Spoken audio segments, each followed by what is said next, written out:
Okay, I wasn't going to do this because I'm not real optimistic about this one, but Vikings-Eagles preview Thursday night. Um, I'm not very optimistic about this one. I mean, I think under the best of circumstances, this would be, a tough task ahead here. But to go on the road on a short week and go into Philly, one of the toughest places to play with some of the worst fans, you know, and you're beat up, you know, just mentally beat up from losing a game that you shouldn't have lost. And now you've also got injuries. So, um, Bradbury's out officially. Darrisaw's listed as questionable, but you gotta wonder if do you push the end? Do you push it with Darrisaw and maybe make something worse, and then he's out longer term, you know?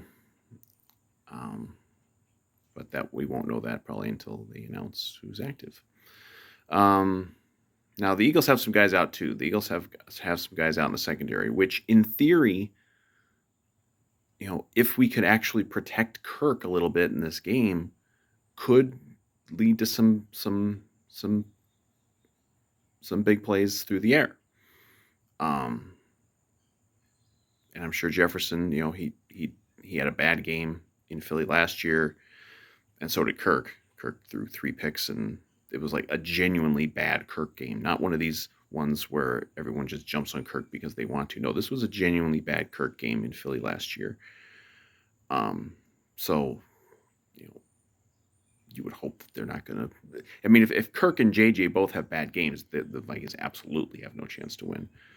Um, Defensively, are we going to be able to stop Jalen Hurts at all? I don't know.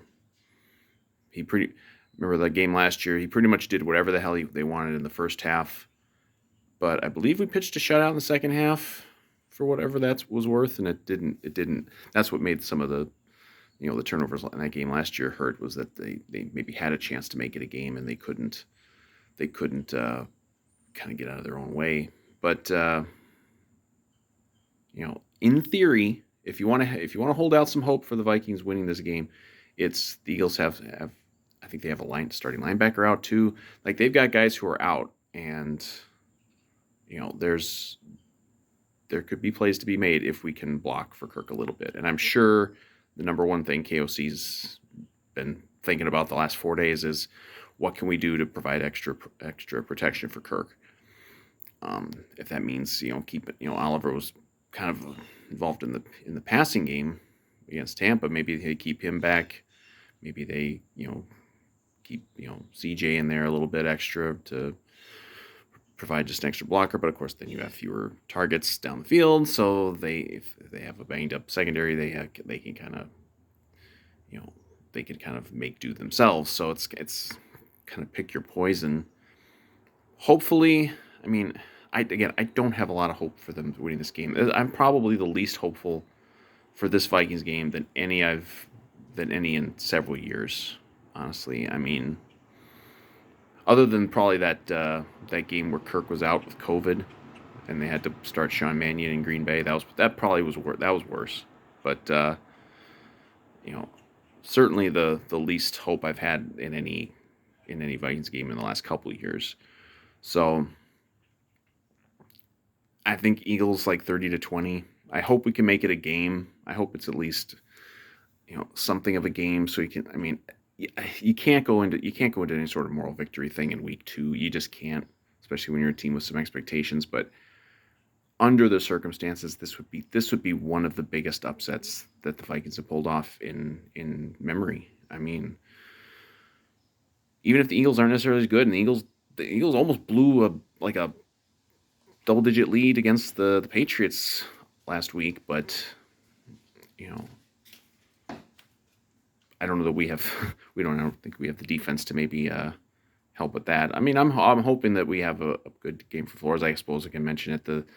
The story, whether you believe it or not, is after the game Sunday, Baker Mayfield comes out and says that they figured out all the signals, the defensive signals, in the second half. is that true? I mean, there's no way to really know.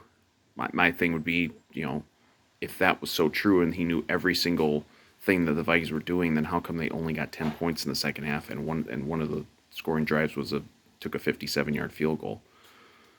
I mean, the defense was definitely worse in the second half, but again, if you knew everything that was happening, that doesn't say much if you only scored 10 points. And they scored 10 points in the first half when they apparently didn't know all the signals.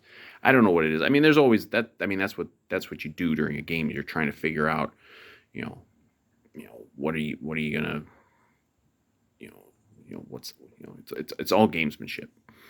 You know, I mean, that was what Spygate was that they were videotaping the signals. It's like if you pick something up, it's like in baseball. If you pick up a tell or something on a pitcher, like if he does this, he's going to throw this pitch, then that's good on you.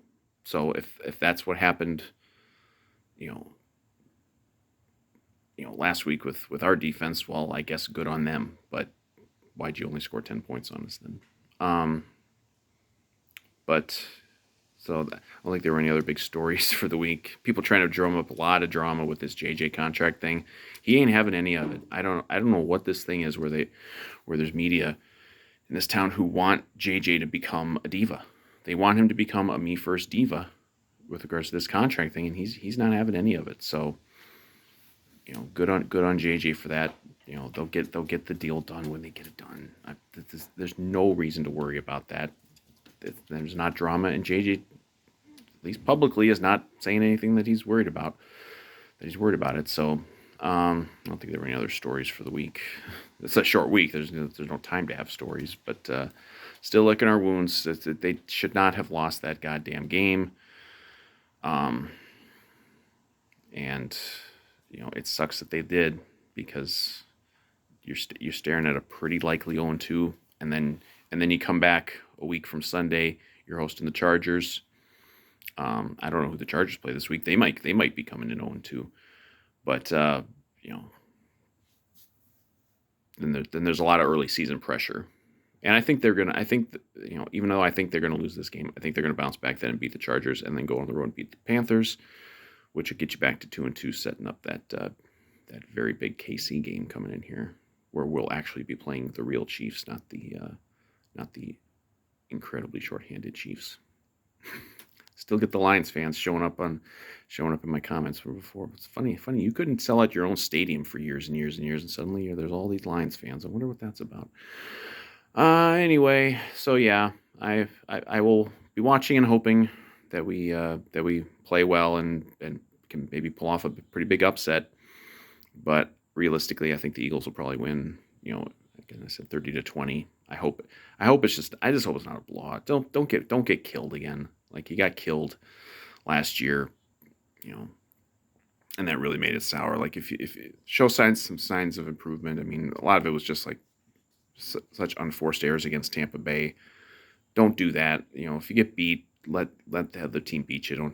Don't get beat by yourselves. So, yeah, so that's about it. 30-20 Eagles is my prediction, and I hope that my next video is about how wrong I was.